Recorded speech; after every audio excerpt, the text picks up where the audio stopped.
Hello, everybody. Alida Zweidler-McKay with Engaging Leadership, where we're all about helping you become the kind of engaging leader that will take your career to the next level. So glad to be with you here today and here in my new home office. So welcome. I want to talk to you today about how systems thinking can set you free. And what I mean by that is we're going to look at the kind of blame games that can happen in organizations that really create a lot of stress and a lot of drama that are really unnecessary, and how when you can think systems, you can actually move through that more easily and solve problems more effectively. So I had the opportunity this weekend to watch the Indianapolis 500 with my mom. So those of you who know me know that I grew up in Indianapolis, and I was a huge race fan back in the 80s when I was in high school. And then sort of lost track of it. Of course, every year I'd kind of pay attention a little bit, but when you're living in Indiana or in Indianapolis, the whole month of May is checkered flags everywhere, and it's all about the race. And, it's just really a huge deal. So that was my life growing up. I mean, I remember when they broke 200, I remember when they broke 210 miles an hour, like all these big milestones. I remember going to my first race. I remember going to the time trials, which is when they go really fast. And that was always my favorite part. Anyway, so this weekend, after not watching it for a while, I ended up watching it with my mom, which was really fun. She's living here in the area now in an assisted living, and we're finally able to go visit, which was wonderful. And so there we were watching the race, and long about just past the halfway point in the race, Graham Rahal had a wreck. And luckily, it was one of the very few wrecks in the race. Nobody was hurt, including Rahal, which is amazing. But what happened, it turns out, was that his tire flew off. And, if you've ever seen the race, like these cars are going super fast. I think they average something like 180 miles an hour going around the oval. And this tire just goes bouncing off and flying around and actually hit another guy's car in the front.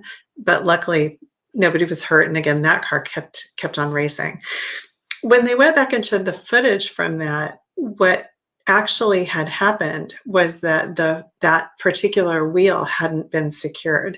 Now, if you know anything about racing, or if you watched any of these races, the pit stops are where the action is. Like there's all the driving that happens on the track, which is really important. But the other really important part of the race is the pit stop, because the longer you take at the pit stop, the slower you are coming out of the pit stop, the timing of the pits, all of that is pure strategy that really has an impact on how well a racer can do. So at this point in the race, Graham Rahal was leading. He was actually favored to win the entire race, and he had timed his pit stops really well so that if he could get in and out of this one quickly, that was really going to give him a big advantage. But when he pulled out of the pit, his tire wasn't fully connected, and it, like I said, it bounced off and wrecked the car, and that was the end of the race for him. And when you go back and watch the footage, it was so interesting to sort of hear the commentators, and then also to feel in myself how quickly we all wanted to know who was to blame. Not just what went wrong, but who was to blame. Was it the tire person who hadn't gotten the tire on right? Was it the jack person? So the way these pit stops work, if you've ever watched, they pull in, the car gets jacked up. There's one person on each wheel changing the wheels. The car gets dropped, and then off they go. And somewhere in there, they're also putting the fuel into the car. Well, in this case, the car dropped before that wheel was fully on, and then the driver took off before the signal. So there were a couple of different moments in that exchange where signals got dropped, or somebody jumped the gun, or something happened. I'm not quite sure what. What was so fascinating to watch was that instinct that that the announcers had, and that I had, and certainly people on Twitter had, to try to figure out who's to blame, whose fault is it. And that got me really thinking about all the ways that we go there. We go to that place of who's to blame, whose fault is it whenever there's a problem in organizations, and how in so many organizations, that's the whole conversation. It's all about who do we blame, whose fault is it, who caused this to happen. Now, what I want to offer to you is that that approach, that sort of gut reaction approach, is actually really counterproductive. And it's counterproductive for three reasons. First of all, it doesn't get to the real problem usually, because usually the problem isn't in a particular person or a particular role. Usually, when there's something that's gone wrong, like happened in that pit stop, it's not a particular error. It's more like in the handoffs or in the communications or in the connections where the mistake was made. Sometimes it's an individual, but usually there's something behind it, something around it, something in between people that contributed. And if you really get stuck on the spot of who's to blame or whose fault is it, you're likely to miss the rest of that picture. So even if somebody did make a mistake, there's probably some contributing factors that if you look at them, you'll have a better chance of understanding what really went wrong and being able to solve it. The other problem with that blame game and kind of moving to that so quickly, which we're kind of wired to do, is that it reduces the psychological safety on a team. So think about it this way. If you're working on a team where anytime something goes wrong, there's this witch hunt to figure out whose fault it is, it's going to make it feel, you're always going to feel like you're in panic mode, like you're going to get fired if you make a mistake, or like you're, like you have to be really, always on your guard because the blame could come your way. And that is just prime definition of a lack of psychological safety, right? And that kind of feeling is going to keep people from being creative, from taking risks, from trying new things, because it's so important to not be on the receiving end of the blame. You're going to do everything you can to avoid anything that could cause you to have blame come your way. The other problem is that kind of blame game culture creates a culture of low ownership.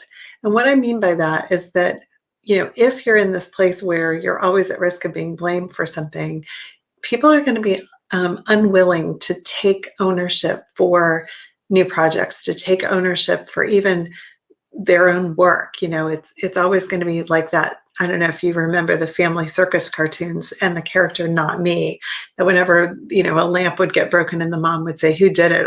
The kids would all say, "Not me, not me, not me." And then there was always a little ghost in the background whose name was Not Me.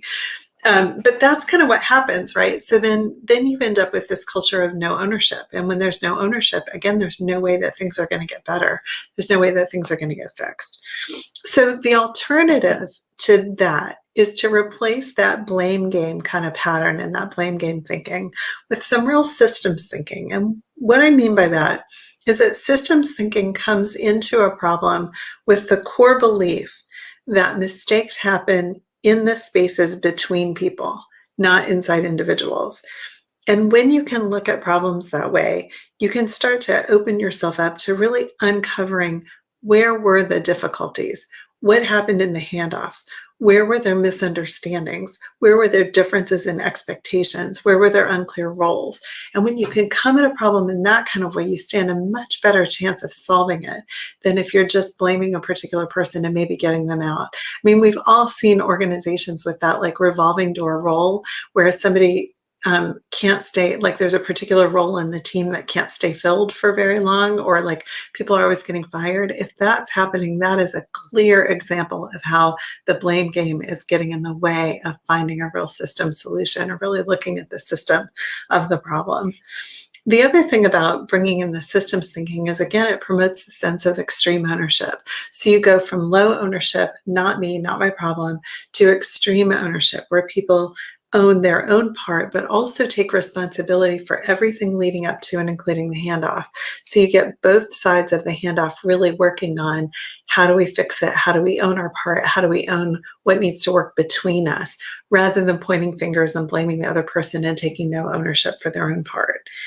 And then finally, and this is the part that really will set you free, is that when you can shift from that blame game thinking to systems thinking, you free up your time. When you're in a blaming or complaining or finger pointing kind of culture, you spend a lot of your time in a really negative stance, either, blaming other people or blaming yourself or defending yourself. And a lot of conversations, a lot of your mental chatter, a lot of your experience will be spent in that psychological energy. And I know from having lived it and from having coached people through it that that is just exhausting, to be constantly feeling bad, constantly angry or resentful or guilty or worried that about who's blaming you for what, and having to watch your back and having to watch over your shoulder for what's coming your way next. That is just so exhausting. So when you can when you're in that kind of place with that being your focus, either defending or blaming, it really reduces your psychological energy for creative problem solving or for innovation. And that's the key to how systems thinking can really set you free. Because when you can let go of all the blame and really take ownership for your part and support people taking ownership for their part without the blame, but with really a deeper look at where are these things going wrong, you can come into the work from this place of curiosity and wonder and problem solving and innovation and creativity, and how do we fix this so it doesn't happen again, which is a really different place from coming at it from who do we need to blame and I hope it doesn't land on me. So I really want to encourage you to be finding ways to shift into systems thinking, whether that's in your own thinking or in how you're leading your team or in how you're contributing to your organization. If you would like some strategies or tips on how to do that, feel free to reach out to me.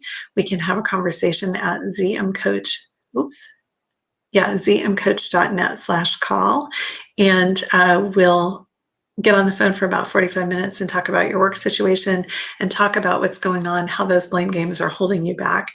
And if I can help you move through them or move past them, we can definitely look at what that would look like, whether it's in a current situation that you're in right now, where you're working in an organization that's full of a blame game, or whether you've left one and you're trying to figure out how to clear your mind and clear your head from that so you can get into the next role and do something you really love.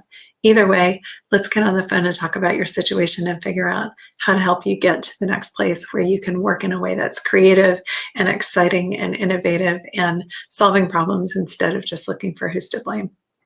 I look forward to talking with you. Take care. Bye.